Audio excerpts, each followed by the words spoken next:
Welcome, ladies and gentlemen, to a new edition of our virtual online roadshows. And yeah, happy to have you all here today.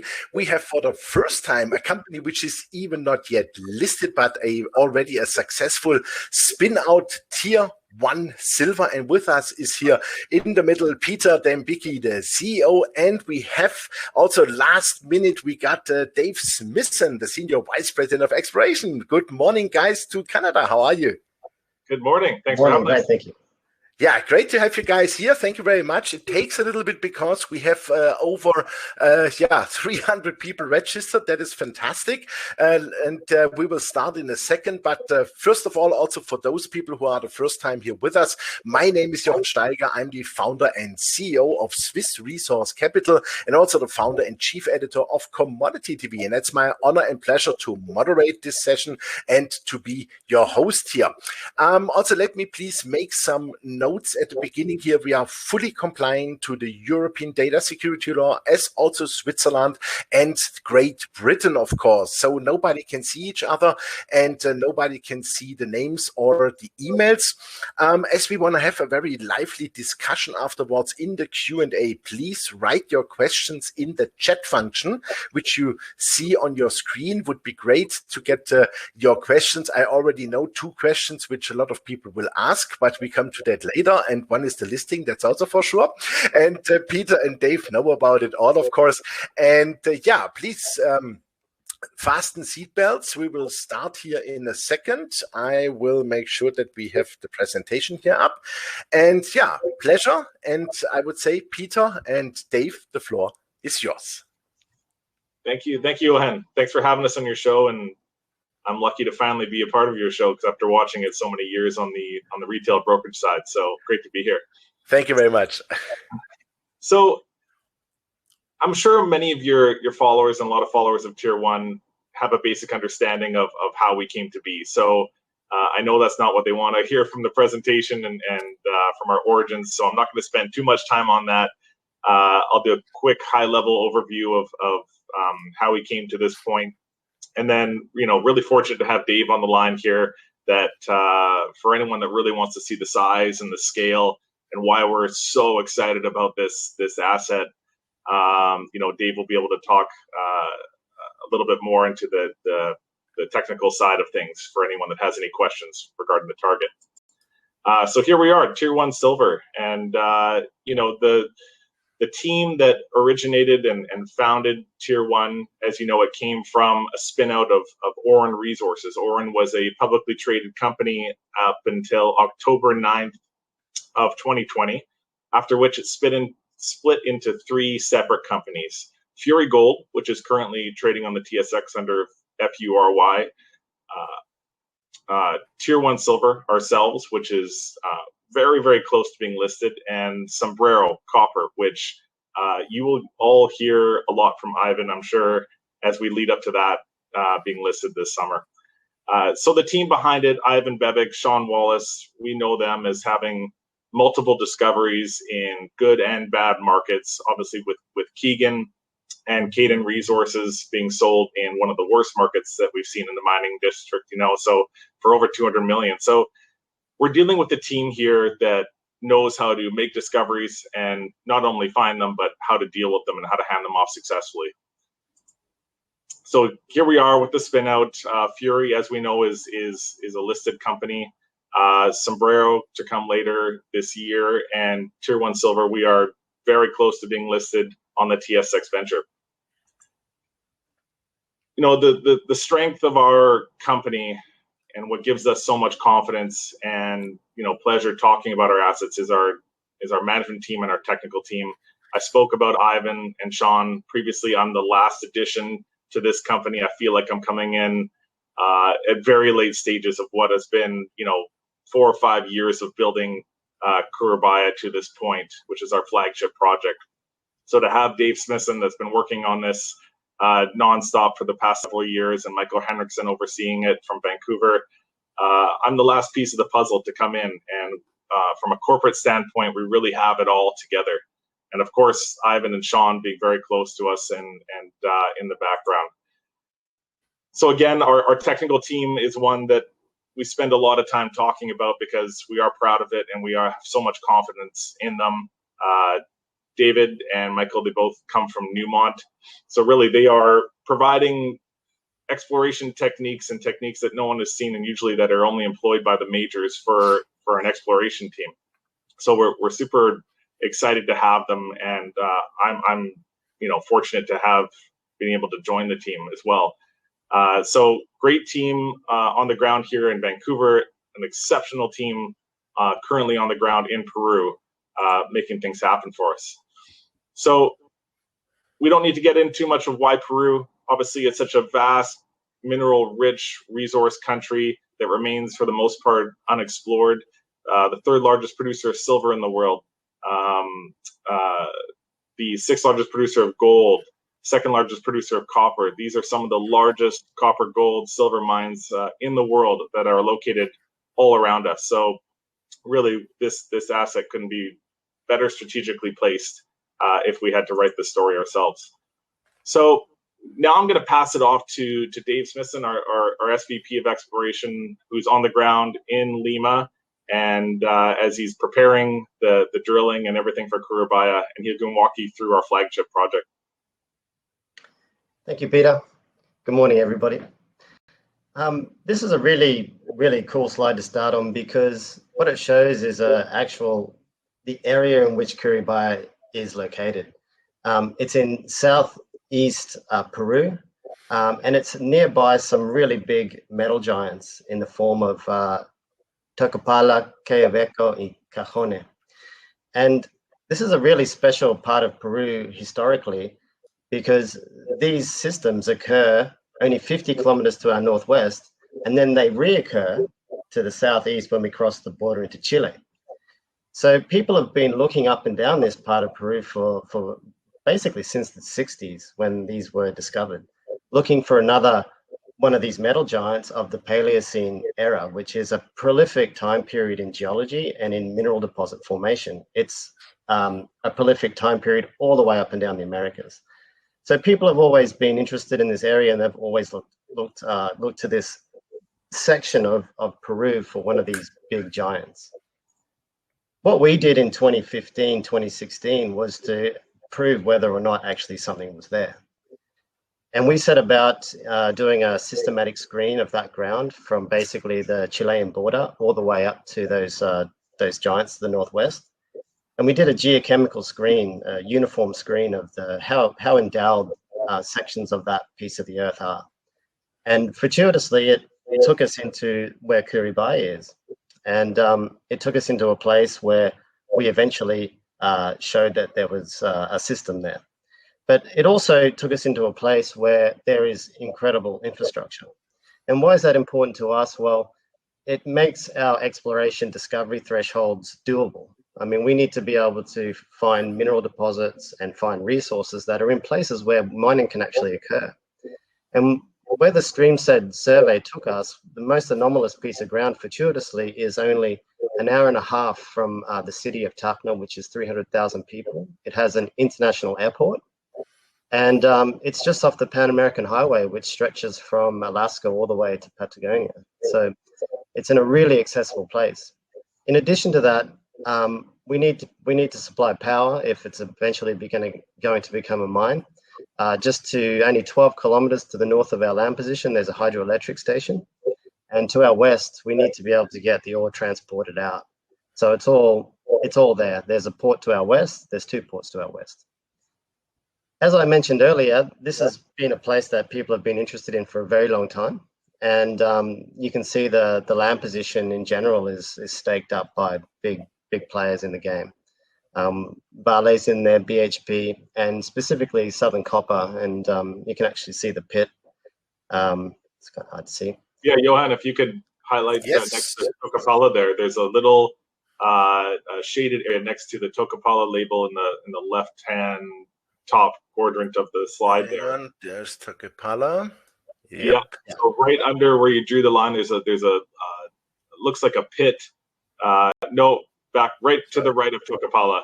I wish I could share my mouse and I'll highlight it, but this one? Yeah. Just below it. It's very hard to see, but it's actually It's really hard to see. Jesus. Now I see it. Okay. Yeah, right next to it. That's a you got it. That's it. multi-billion-ton mine, right? So we really wanted to emphasize the scale of our asset at Kuribaya compared to a multi-billion, ton operation. And we're surrounded by these massive giants, as we said before. Yeah. And so when we first went in there and discovered veins in the area, we immediately took an age date because we wanted to know whether we had actually found a Paleocene age, one of the systems from this prolific age, if it was actually there. And it came in right on the Paleocene age, right exactly the same age of those metal giants to the northwest. And what it shows for the very first time in southern Peru is an epithermal system that's preserved. And it's sitting only 50 kilometers from other big metal giants that are occurring at the very same time in Earth history. And when we first went onto the ground to see what the anomaly was, we saw veins over a large area. And what was really impressive was we saw bonanza grades. And bonanza grades that I personally haven't seen in my career. And I've worked for the Newmont ounce portfolio manager for several years before coming to the company.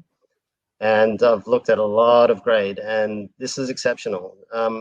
300 kilograms of silver with almost a kilogram of gold in some selective samples, which is incredible. But in general, what it showed us was that there was high grade. So not only are we in a fantastic place that's amenable to mining, but we've got what is absolute rock solid in terms of economics, and that is having high grade. We need to see it, and it's there. Now, as we fast forward in time to 2020, so brand new, we just started our systematic pass. We got access to the property to do full-scale work on it with our communities. And we started our first systematic pass in the middle of COVID in the second quarter of last year. And we set to work on trying to understand what those veins were and how big they were and how much fluid was around and how many veins and what their grades were. And this is a really awesome map because it shows silver at above 200 grams, which is considered high grade. And what it's defining is a footprint, which is approximately 1.8 by 1.4 kilometers of high grade. And within that footprint of high grade, there's bonanza grades like you saw earlier, but it's not uncommon to see kilogram silver. It's not uncommon to see 40, 50 grams gold on some of these veins. So for the first time, we've actually defined a very large footprint of mineralization that was previously unknown. Now, the gamble, when you define a surface footprint of mineralization, the gamble is how deep does it go? What happens when you put a drill hole into it? What's the third dimension look like? So we set to work also in doing geophysical work. And what you're seeing here in the hot colors is a chargeability model that we produced in the field. And what it maps essentially is mineralization. It maps the presence of sulfide, and we know these sulfide minerals, which are metallic minerals, are always associated with the grade of Kuribaya. So by inference, when we see a response that shows us there's metal particles in the earth, then we can associate that with a mineralization process and have good confidence that what that is mapping is the presence of mineralization. And the gamble paid off. What we saw when we went down into the third dimension is we saw a window of about 750 meters of vertical window, showing us that mineralization response is there. And it's not only showing us it's there, it's showing us that there are multiple positions and multiple structural controls controlling those occurrences. And in general terms, the mod is showing that there's targets up in the green layer, which is a volcanic layer, and we can actually see the feeders coming down in the kind of the purple colors. They're kind of like, the analogy that I like to use is a tree analogy. We're kind of on the surface in the fingertips in the leaves of the tree, and then we're focusing down into the branches in those purple vertical lines, and then they coalesce at what we're calling the trunk of the tree. It sits down in a formation change, which in Peru is a prolific place for mineralization, and it makes, you know, world-class ore deposits.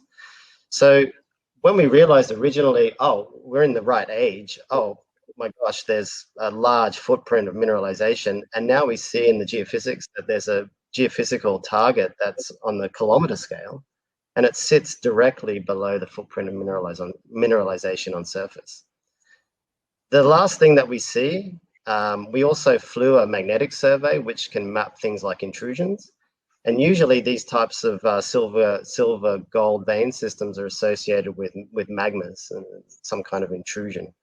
And what we noted in the geophysics was the presence of a intrusion at depth, sitting just basically touching the strongest part of the chargeability feature.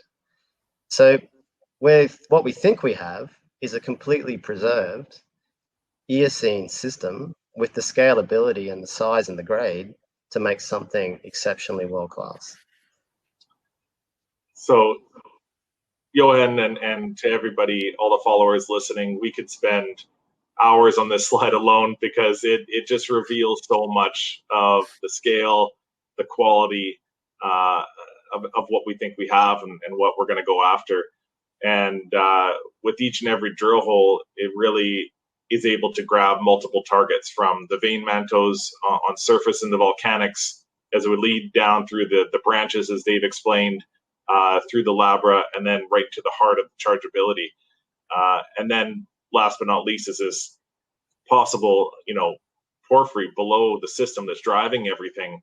You know, we really have it all. We have it all in the scale of it. I mean, you know, 1 kilometer by 2 kilometer chargeability anomaly. You know, everyone can look out their window and place that distance of what that actually means, the size and the scale. This is huge. This is absolutely huge. This is not a small project. This is not something that we're going to tackle, you know, halfway. This is an enormous project that we're all chomping at the bit here to get going. And literally, as Dave's prepping the drill program, couldn't be more excited to start poking some holes in this. Yeah, and that's the other side of the coin, is actually being able to drill things in Peru. It can be really challenging.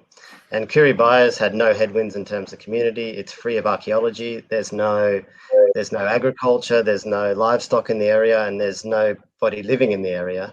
And the Chipispaya community's been very gracious and has allowed us to work, and they've been really, really fantastic to work with. And they have approved 2 years of drilling straight up. So we have community support, we have our drill permit, and we're just waiting for the rainy season to finish. We're fully permitted to drill 27,000 meters if we hit it. We have designed an aggressive drill program to realize a resource. But our first pass will be to test through all these geophysical anomalies, which will be about 6,000 to 8,000 meters of first pass drilling. And we're going to drill all the way down through all of these responses and find out exactly what the grades and widths are down there. So yeah, we're poised to start.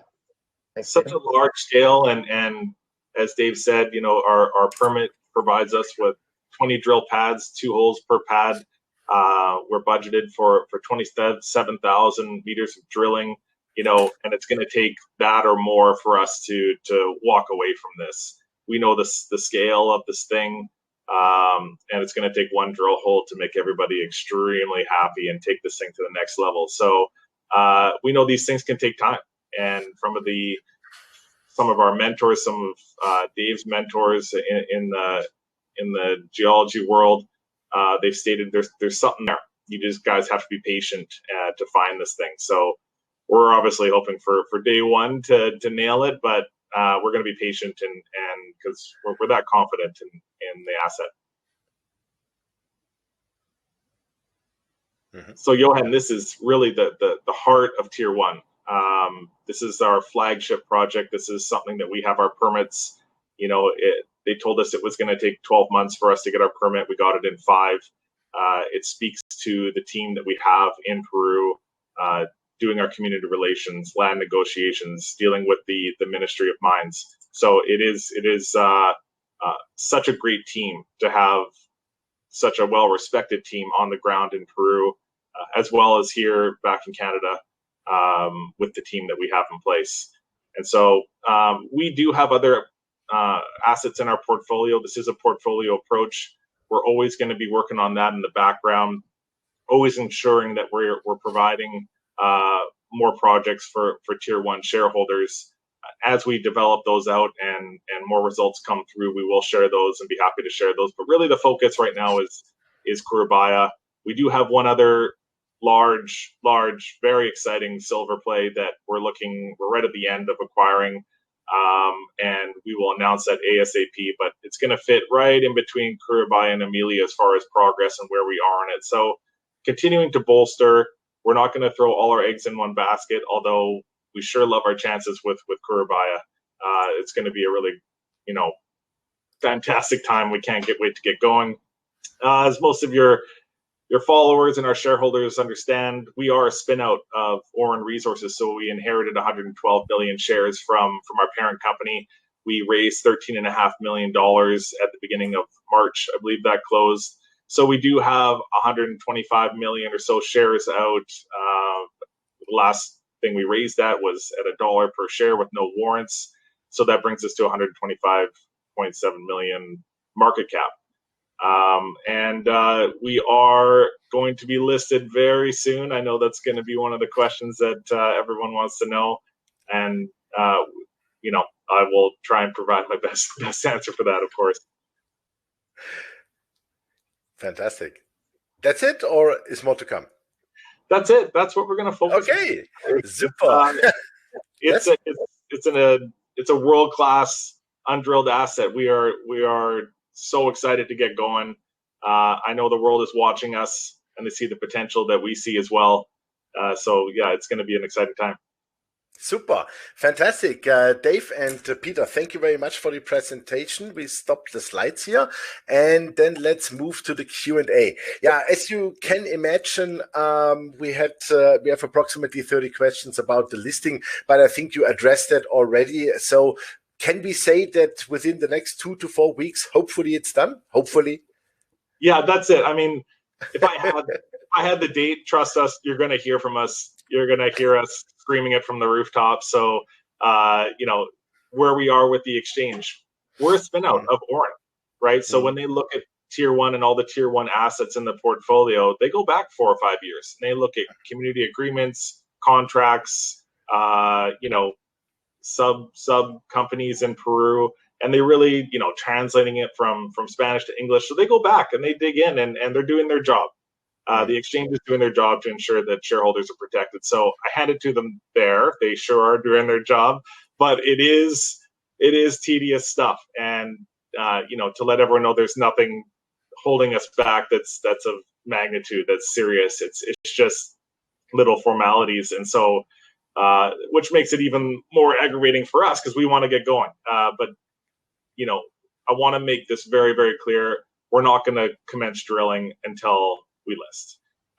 We have to give our shareholders that are either shareholders of Auryn opportunity to do what they want to do in the market. It's our job to provide liquidity for those shareholders, for those that want to do whatever with their shares. Hopefully they're buying more and they came into the placement as well to do that. So we will not commence drilling before we list because it's not a fair thing to do. Yeah, so we have a fair chance to buy some more. Okay, super. By the way, can you give us an indication at what price will be the listing then? That's the interesting part. Okay, so we're a spin out, so I guess we'll consider this to be a direct listing and not a pure IPO. So we're not raising money upon listing. So it's up to the market to determine where we're going to be trading at. To set that stage, we've had a tremendous amount of support coming in on our financing. We had order book close to $30 million, and that allowed us to really be picky, be choosy with who got invited into the financing. And I can tell you that the work that Ivan did and myself did during the raise, I would say 75% of it came from shareholders already Auryn shareholders. So people really want to see what we have, and they're willing to see what we have. This isn't for flippers or short-term traders, and they're willing to come into that financing at $1 to wait and see what we have. And so we were offered a lot of money at a lot higher prices that the valuation was kind of, probably a little hard to explain. So we felt the dollar range was clean. It was a nice, dollar figure to get everybody's heads wrapped around. But we're not afraid of that valuation at all. When you see the scale, the quality, if people take the time to watch our videos, see everything around us, past discoveries in the past 20 years, we really feel that we're one of them. So maybe we undercut ourselves a little bit with $1, but I have no problem speaking to that valuation any day. Yeah, absolutely. Now, and finally, you guys have to prove then that you are worth $5. This is our target, to be honest. So we have approximately another 40 questions about the political situation in Peru, because it looks like that that a guy will become president on 6th June, which said in the past that he will nationalize the mining industry. I don't believe that, honestly, that he will really do it, because we saw what happened with Venezuela when they did it. And I think Venezuela is almost gone, and I think for Peru the mining industry is one of the most, it is the most important industry for the GDP, for taxes, and for the people to work for. What's your take on that? And yeah, we've been following it very closely. Yeah, trust us, it's not something that's new to us. And wow, it sure makes, if Canadian politics weren't dull enough, it really makes it look really dull. I mean, it is the Wild West right down there. New candidates throw their hats into the ring at the very last second. Castillo, this extremist from the left, former school teachers union leader, relative unknown, came waltzing in on his horse and threw his hat into the ring, literally, and grabbed 18.5% of the first vote. And in Peru, as we know, they do a general election, and then they take the top two by percentage points, and then they have their finals, so to speak, on June 6th. So we've got some time, and a lot of things are going to happen from that time. Of course, the comments that he made out of the gate were very extreme from the left-hand side of the political spectrum, talk about nationalizing mines and everything. But funny enough, when he did grab that 18% and it looked like he was heading to the finals, the next day he walked back those comments quite fast and was saying, no, I'm not going to touch mining. I'm not going to touch mining. And maybe we're going to focus on the producers. And maybe they'll do what Chile did and impose a 1% to 2% tax on the production. So, we have our group on the ground, Christian Rios, very plugged into the political scene, the communities. So they're talking on a daily basis of, okay, let's map this out. And Castillo's a winner. How will this look for us and for everybody? But we're very confident in the fact that, one, a lot is going to happen between now and that election. Lots of deals are probably being made. But, he's also against Fujimori, who has a history of let's say fumbles in the political arena, and their family as well. So it's which is the lesser of two evils, kind of, so to speak. But at the end of the day, you said it, Johan, mining makes up such an incredible amount of Peru's GDP. And if they do shut everything down, they're going to send Peru back into the dark ages. And really, COVID's been an incredible strain on the country. And politically, it's so volatile. And we really want to see Peru land back on its feet after all this and get everything going. So I think shutting down mining would probably be the worst thing that could ever happen for the country. And any leader knows that. And, one more thing about Castillo. I mean, the mining is obviously one of concern for us, but for the people of Peru, he has some very extremist views on immigration and regulation of the press.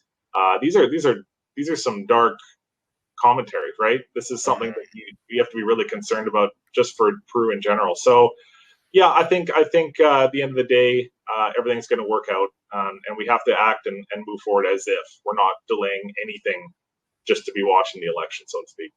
Yeah, absolutely. No, and also I think it makes also no sense because, as I said, Venezuela with Maduro is the most horrible example you can have in the world, and because that would be one of the richest countries in the world if they wouldn't have, sorry to say that, fucked it up, yeah, to be honest.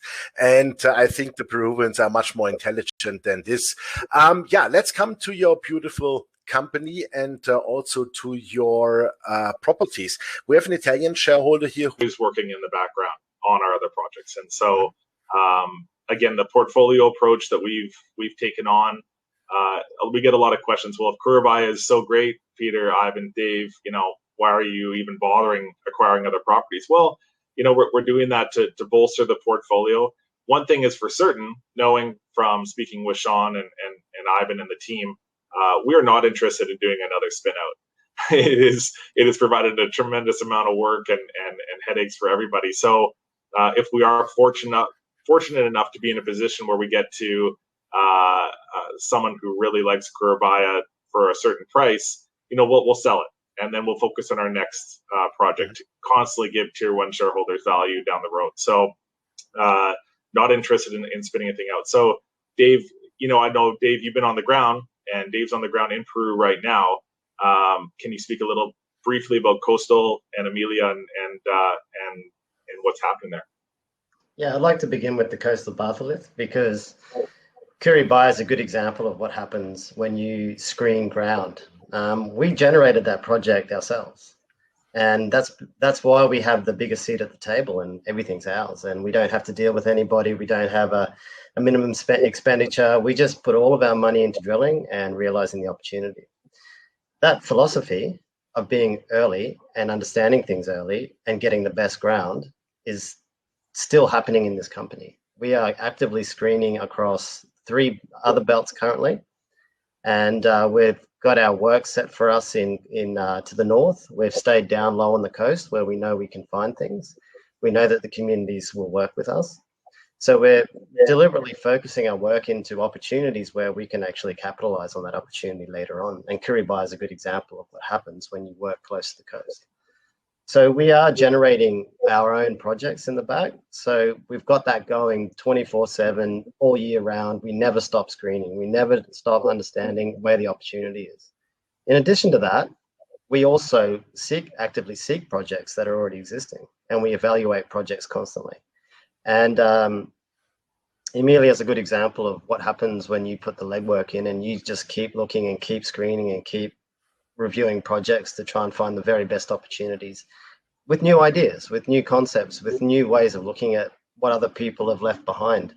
And a lot of what's been left behind is things undercover, things that require extra levels of understanding and thinking and require a more of a creative and more of an innovative look at them. And we come from a background of working all through Canada. We've got everything from drill ready projects. In the event that it doesn't go well, we need to have the next opportunity ready to go. We need to have a direction. We can't just not have success, which happens in exploration, unfortunately. We need to have the next idea, the next concept, the next opportunity being delivered to the drill stage. And so that's what those projects represent in the back. Yeah. And I can sorry to interrupt. I can say some of the early data we're receiving back from some of our other properties.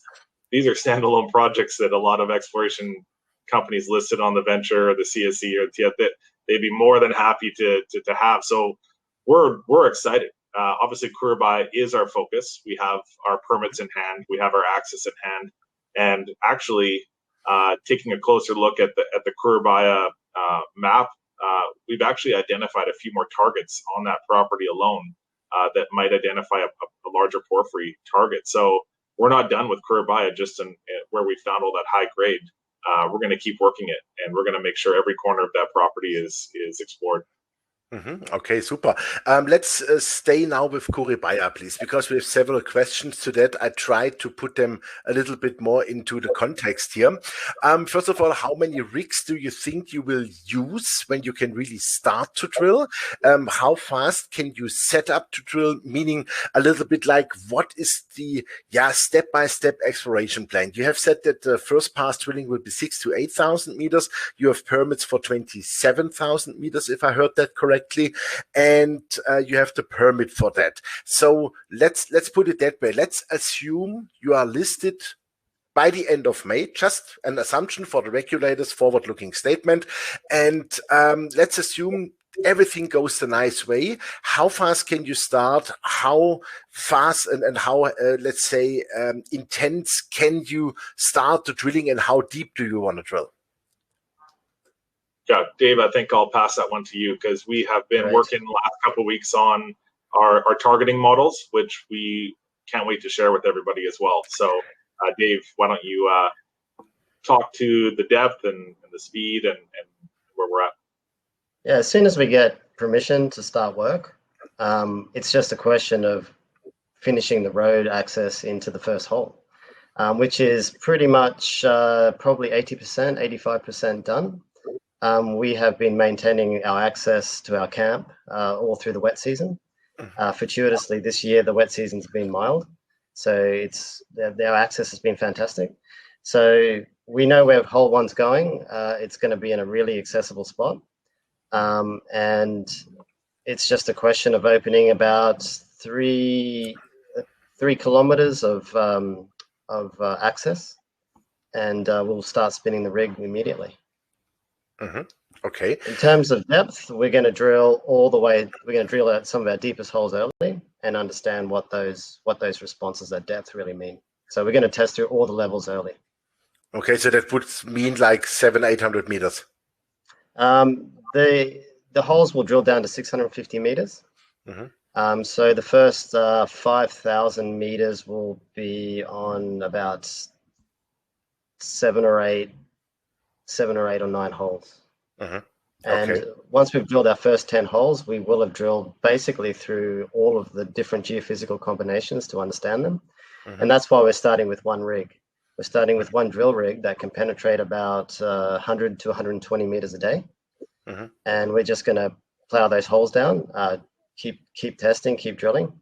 And we're going to learn. We're going to see what they actually mean. So the other reason we start with one rig is the accessibility of water.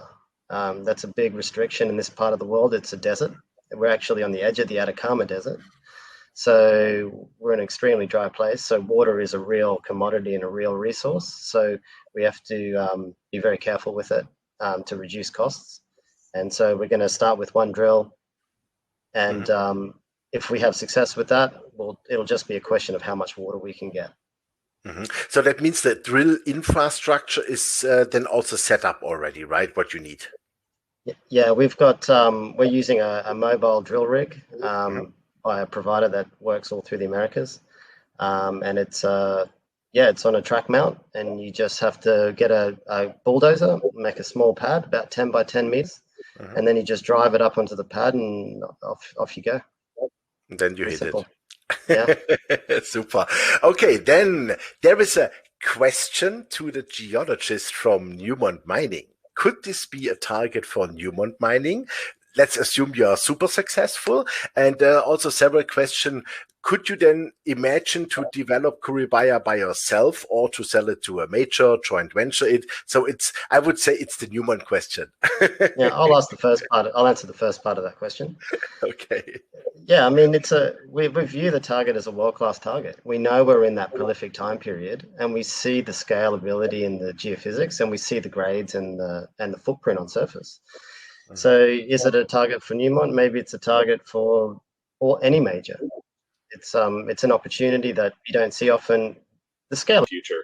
So really, no, we're going to make our best estimates and drilling this thing out and providing as much data as possible. Just know that we're having a lot of fantastic discussions with people much bigger than us currently, and everybody's watching, right? Obviously, nothing's going to happen until we start putting drills in the ground. But we've gained the attention of some very notable names that your viewers will know very well. So a lot of eyes are on us, a lot of pressure's on us, and we like it that way because, as Dave said, this is world class. This is as big as it gets. And you know, I guarantee any geologists out there running a public company right now would love to take this project on. So we're really fortunate. Okay, super. So I would call it, you are doing the Auryn way. You make the bride as looking good and as good, best prepared for the marriage. Right? We can find the groom, right? So it's an arranged marriage, I guess. But yeah, it'll come. Okay. It'll come. Yeah. Fantastic. Okay, then there is a question. I think it's a Spanish shareholder. It was mentioned that the local communities have allowed you to drill for 2 years, unless I misunderstood. What will happen after those 2 years? Are the communities open to an extension of the time period? And that's also figuring into one of my questions. You have the permit, the first permit. Do you need a new permit? And how does it work for future drilling? Yeah, I'll go ahead and answer that one, Peter. Yeah, the agreement's for 2 years, and we just never do open-ended agreements. Communities just never do them. So we usually ask for the period, and we asked for the 2 years to start, and that's what they agreed to do. So it's been more the way we like to do our agreements, the 2 years. So absolutely, there's opportunity to continue, and we're going to keep building that relationship, and they're going to see the good work we do when we're drilling, and we're going to just continue to drill, hopefully. The next steps, if we're successful, and again, we've designed a drill program that's aggressive, that's trying to take this thing to resource. If in the event it's there, we go to a second permit type, which is it's a very similar permit. It's called a semi-detailed version of that permit, and that allows you to get off those 20 pads and drill wherever you want. And there's more baseline environmental work, but it's such a big target. We can see multiple years of drilling, and as soon as we see it's there, then we'll jump to that step straight away. We'll just start doing it straight away. Okay, super. What are the lap times like in Peru now? They're quite good. 2 weeks. Whoa, that's super fast. Yeah. Gee, okay, super, fantastic. Yeah, then a question. Yeah, can you comment maybe a little bit more on those recent results you showed, like the 300 kilograms silver, 930 grams of gold, you know, stuff like that. And what have you done? How many, what grab samples, channel samples, whatever, to put it a little bit more into context, please. As you have such a large area, right? I mean, it's 20 square kilometers. That's a lot to walk around. It's a huge area, and you know, our first pass approach was to understand, do the veins have mineralization in them? Do they have grade? So the first pass campaign was just to selectively sample veins to see what they contained. What's our blue sky for grade? Are we talking about our maximum samples only, 150 silver, or is our maximum 300 kilograms of silver? And we did a good job at answering that, because when we're looking to our targets and when we're looking to see what we want to drill, we need to have a grade estimate in our mind. Are we looking for high grade targets? Are we looking for bulk tonnage targets? Do we think this is going to be a pit? Do we think it's going to be an underground operation? So in our first pass exploration, it's to really understand what the grades of the veins are, and that outcome was really, really, really positive, as you guys saw. The next step is to understand, of course, in the whole economics of drilling, is grade's only half the equation. You need to know what the widths are. So we have stepped into the continual chip channeling. We've chip channeled across all of our main structures where we know there's lots of veins coming to surface, and we've had very, very good widths with mineralization on them in our trenching. We haven't released those numbers or shown anybody those yet, so they're still confidential, but we needed to see critical widths in those trenches. It's good to have individual veins, but to make a mining scenario, you need to be able to put veins together and have certain widths. So that was the next phase that we completed. We just completed it in the new year. I think we finished the trenching and chip channeling in February. And yeah, it was very, very good outcome. Fantastic. Before we move on, I just have to make an announcement because I have here several shareholders who are worried why Ivan is not here, but they are saying, "Oh, Dave, you are doing a fantastic job," but they are worried about Ivan's health. So I can assure you, Ivan is doing extremely well. He had a private family event, which came up a little bit, let's say on an emergency case, but he's doing extremely well, but he's had to take care of. And this is why Dave jumped into it. So absolutely no worries. I was just 1 hour ago talking to Ivan and everything is clean and clear and fine. Okay. It could be precious metal to base metal, or they can stay precious metal. Precious metal being silver and gold, and base metal, zinc, lead, copper. We know that there's big copper systems being produced at exactly the same time in exactly the same level of the crust, just 50 kilometers away. So we know that that's possible. So yeah, it's really, we don't know what we're going to get. That's what's exciting. We don't know if it's going to be a silver gold all the way down. We don't know if it's going to be transition into base metals or into a copper porphyry system potentially. That's the exciting part, and that's why we want to drill our deep holes early, so we can see what the actual metal, what's the commodity that we're actually putting together here. So what we know right now is that there's a lot of high-grade gold and silver in the system. My hope is that silver and gold window extends all the way down, because I like gold and silver. They're fantastic commodities to work in, and you know, they make underground deposits. So it's quite possible that what we're seeing on surface could go all the way down, or it could transition into a more of a copper-rich commodity. We'll just start exploring and find out. Super. Your drill rig, is it air core or a diamond rig? Diamond drill. Super. Okay, perfect. Then I have a lovely question here. I have to ask it. It's not directly into that, but is there a chance of a Kuribaya royalty trust spin out to Tier 1 silver shareholders? It's a great idea. I like it, actually. Good question. A good question for Peter. Sounds like a great capital markets question there. I you know, again, the spinouts, I'll never say never to anything, although Ivan and Sean will sure say never to another spinout. We might have lost Johan there, but I'll keep talking. No, it's going to be a continuation of making a discovery. Welcome back, Johan. You okay? So yes, I'm fine. I don't know what happened. No idea. I'm fine. I was just finishing up. No, I think if we get to a point where there's you know, we're talking about royalties and everything, then we're far down the line of modeling out a development and everything. And I honestly don't think we'll be around at that point. You know, this is a stage that has been set, that is, you know, storybook. We're on the verge of a massive commodity cycle here. Everybody sees it coming, and that includes, you know, whether you're a gold bug and you're talking about using it for inflation or protecting yourself against these crazy currency wars that are happening, even the emergence of crypto assets, whether you are an infrastructure nut and you see the spending that's going on worldwide, not only in the US, but in Asia, in Europe, and Canada. As of yesterday, the budget announced the amount of money being poured into infrastructure. You're going to need some copper for that.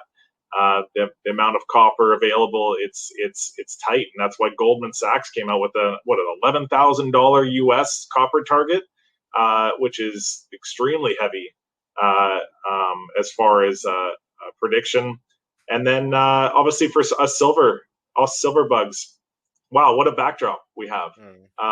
Green revolution, use case for silver is incredible. Solar panels, you name it.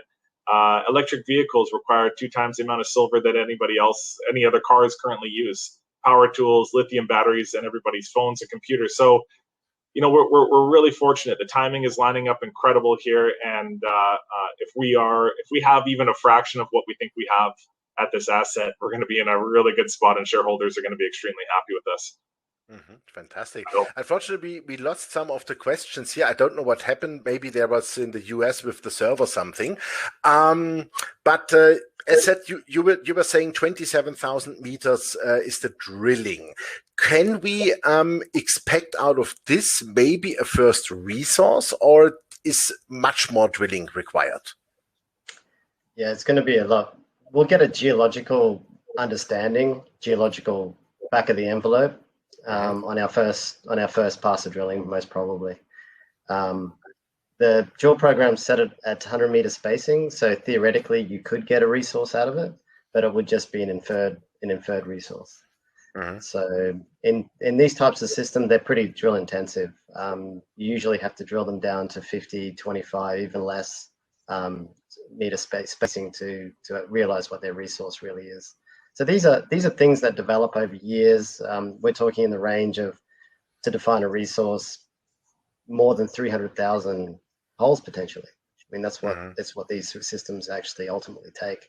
So when you come into a brand new fresh system that's never been drilled like this with the opportunity, it's, you know, to see these kind of numbers, in my experience, I would usually be walking onto this project 3 or 4 or 5 years into the process. So to see one so early, it's just the opportunity is there, and it's really exciting. Oh, sorry, please, Peter.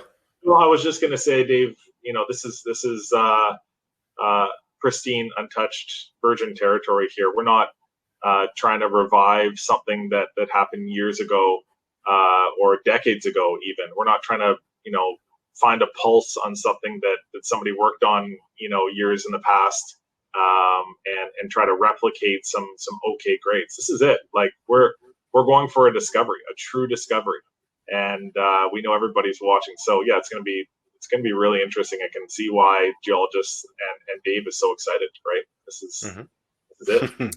Okay, super. When you start the drilling, how fast can we expect then maybe the first results? You said the lab time is like 2 weeks, but I mean, you have to put the drill in the ground, you have to prepare all the samples and all that stuff. So what do you think would be a turnaround time then for the first real results then? It's like 4 weeks, or what is it? Yeah, probably more like 4 to 6. And the 2 week estimate is with no COVID problems. The country is in stop-start mode right now, and there are delays, but the lab's returning samples really quickly. And by the time we get the drill on there, we drill it, we get the results, we get the core out of the ground, we get it to our lab, we get it logged, we get it sampled, then we have to send it to the lab. So we're talking 4 to 6 weeks in total time from the drill turning into the ground and a result coming back. If you look at the system from, let's say, with the information you have so far today, because this is also a question here, would it be like an open pit mine and then later you go underground, or what do you think from, let's say, your experience this would look like? Well, in my experience, the best ounces are close to surface. And if you're going down, you want to be able to pay back your capex costs as early as you can. So we always like near surface mineralization. On surface, the veins that we're sampling on Kuribaya, they're quite diffuse. There's veins everywhere, but there's a lot of dilution between the veins. There's a lot of unmineralized rock between the veins. So one of the questions we're answering in our drill program is, we're going to drill through those mantos, and we're going to drill through a hidden manto as well that's hidden from surface, 150, 200 meters from surface. We run into a formation called the Labra, which is a sandstone unit.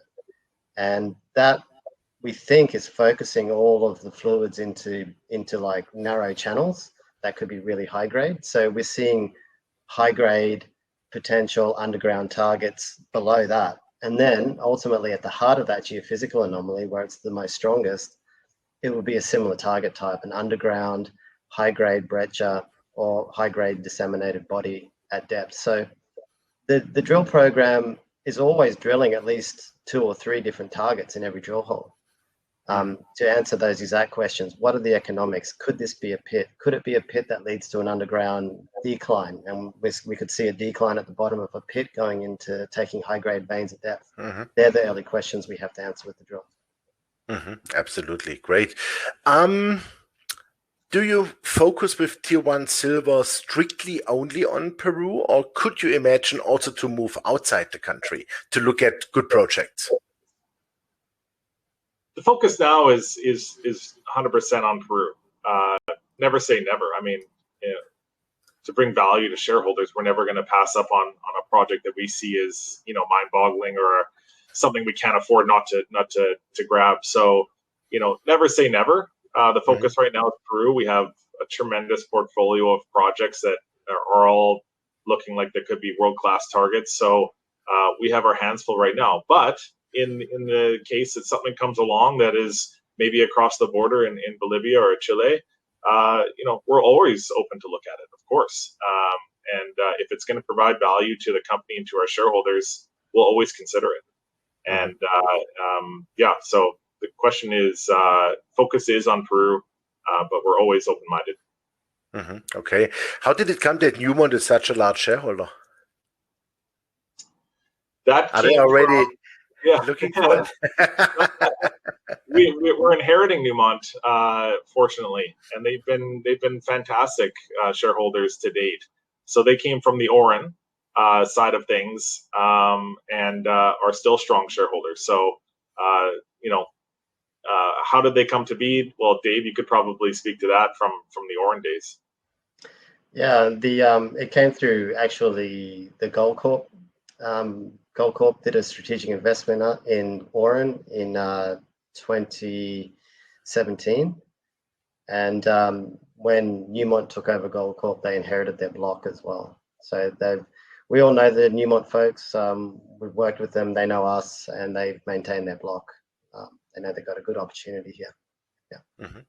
Okay, fantastic. Yeah, and we are nearing us the end of the hour, and I do not see any more questions here. It looks like that everything is answered so far. I would suggest that we really repeat this session, maybe within the next 2-3 months is when you have the first drill results, and we can, then tell the shareholders and the interested parties a lot more good things about your fantastic company, I would say. So to me, I hope I get to everybody when they ask me questions. Thank you for your patience. When you look at this and you see what we're working on, and when we finally get to tell you more, you're going to understand, and it's going to be worth the wait. And so, but thank you to everyone. Thank you very much. Yeah, ladies and gentlemen, that was the Tier 1 Silver Virtual Roadshow with Peter Dembicki, the CEO, and Dave Smithson, the Senior Vice President for Exploration. I think it is an outstanding company. I'm a happy shareholder because I inherited the companies from the spin out, as I was an Auryn shareholder for a long time already, and I will stay with the company and make sure that I grab some more shares when finally the listing happened. And I'm quite confident that within the next, hopefully 4 to 6 weeks latest, this will happen, and look really forward to that, because we talk about gold, silver, and hopefully then also some copper. But I mean, even the silver grades are so outstanding, and silver will be in the high focus from this year onwards. Please don't forget 200 million ounces we are short already in the world market this year, meaning we have a big deficit, and this will continue. And the silver price will go much higher, probably 2 or 3 multiples from today's prices. And so this is a real beautiful portfolio Tier 1 silver has here. Also, the company is fully financed, great shareholder base. This is what we like with exploration. You need, first of all, money in the bank, and then they have the permits to drill. And 27,000 meters is really a lot to go for. And I have a very good feeling that before the summer break, we will meet us here again. I'm sorry for this technical issue. I have no idea what happened, but it is what it is these days with all the virtual stuff. Sometimes probably the lines are a little bit too busy. And thank you very much for watching us all here today and to listen to that. You find the presentation on www.resource-capital.ch. The replay of the video will be available tomorrow at Commodity TV and also at the Swiss Resource YouTube channel. And if you like to follow us here too, please send me an email to info at resource-capital.ch. Look forward to that. Thank you very much. Most important thing these days, please stay all healthy and safe. Make sure you have some gin tonic and red wine because that helps a lot against COVID-19. And look forward, hopefully, to see you all very soon. Hopefully, latest at the PDAC